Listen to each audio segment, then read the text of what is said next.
বন্ধুরা, আলাপচারিতার প্রথম ভ্লগে সকলকে স্বাগত জানাই। আজকে সকাল থেকে আকাশটা একদমই মেঘলা, বৃষ্টিও হচ্ছিল। আজকে জন্মাষ্টমী, বাড়িতে সকাল থেকে জন্মাষ্টমী একদম তোড়জোড় প্রস্তুতি শুরু হয়ে গিয়েছে। তালের বড়া করার প্রস্তুতি চলছে।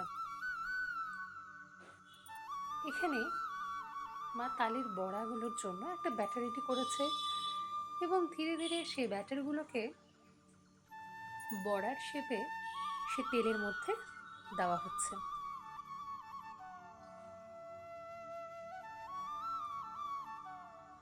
দেখুন তালের বড়াগুলো কি সুন্দর ফুলে উঠেছে।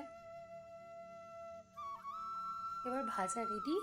এবার তাহলে বড়াগুলোকে নামিয়ে রাখা হচ্ছে। সকাল থেকে আজকে পুজোর আয়োজনে মা ভীষণ ব্যস্ত। মা একা হাতে পুজোর কাজ করতে ভীষণ পছন্দ করে। এবার বিভিন্ন রকমের মিষ্টান্ন আয়োজন শুরু হয়ে গিয়েছে।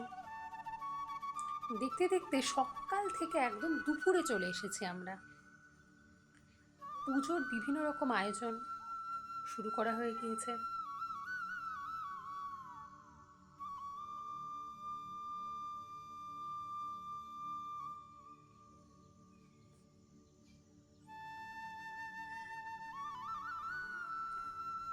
এবং ভোগ রেডি করাও প্রায় শেষের পর্যায়ে চলে এসেছে।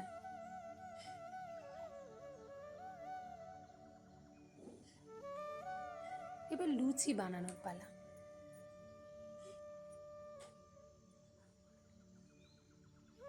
একটা সুন্দরভাবে মা একটা ডো রেডি করেছে এবং সেটাকে কিছুক্ষণ রেস্টে রেখে দিয়েছে। মা বরাবরই খুব সুন্দর লুচি বানায় এবং লুচিগুলো প্রত্যেকটা খুব সুন্দরভাবে ফুলে ওঠে। দেখুন লুচিগুলো খুব সুন্দরভাবে ফুলছে, কিন্তু আমি এত চেষ্টা করি তবুও কেন জানি না লুচিগুলো ফোলাতেই পারি না। মায়ের মতো সুন্দরভাবে লুচি বানায় মা। এবং ভোগের আয়োজনও প্রায় শেষের দিকে। লুচি, মিষ্টি, সন্দেশ, তালের বড়া, এর সাথে একটা অন্য রকমের খাবার মা আজকে দেবে। এবং মা এর মধ্যেই ঠাকুরদের খুব সুন্দরভাবে রেডি করিয়ে দিয়েছে। প্রত্যেককে আজকে নতুন পোশাক পরানো হয়েছে। ফুল দিয়ে খুব সুন্দরভাবে সাজিয়েছে মা। মালাটাও মা নিজের হাতেই গেঁথেছে। দেখতে দেখতে এবার আমরা রাত্রিতে চলে এসেছি, যখন আমাদের জন্মাষ্টমীর পুজোর পালা।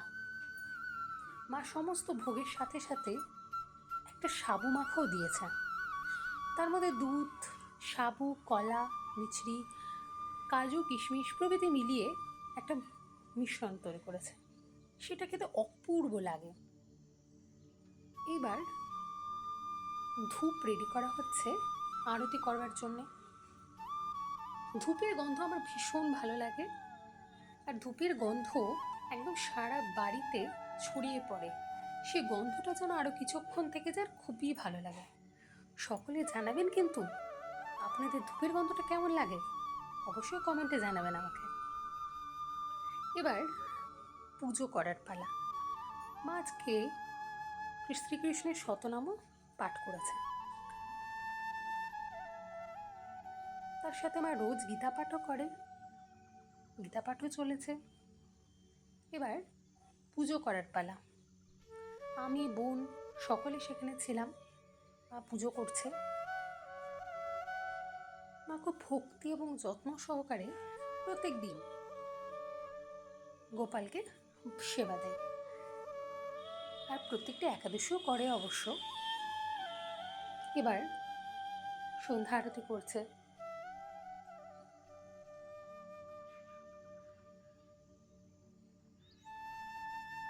পঞ্চপ্রদীপটা সুন্দরভাবে সাজানো হয়েছে। এবার আরতি শুরু হচ্ছে।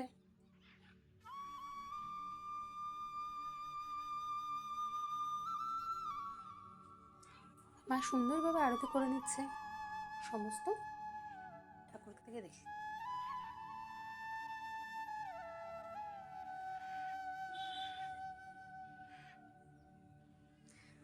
এবার লুচি হয়েছে দেখে মনটা কেমন আলুর তরকারিও করছিল। তাই কিছুটা সাদা আলু কেটে আলুর তরকারি রেডি করছিলাম। আজ মা আর বোন উপোস, আমি আর বাবাই খাবো, তাই খুব অল্প পরিমাণে আলুর তরকারিটা রান্না করেছিলাম। তেলের মধ্যে একটু শুকনো লঙ্কা, একটু কালো জিরা দিয়ে টুকরো করা আলুগুলোকে ছেড়ে দিয়ে সুন্দরভাবে লাল করে ভেজে নিয়েছিলাম। আলুগুলোকে সুন্দরভাবে ভাজলে আলুর তরকারিটা খেতে ভীষণ টেস্টি হয়।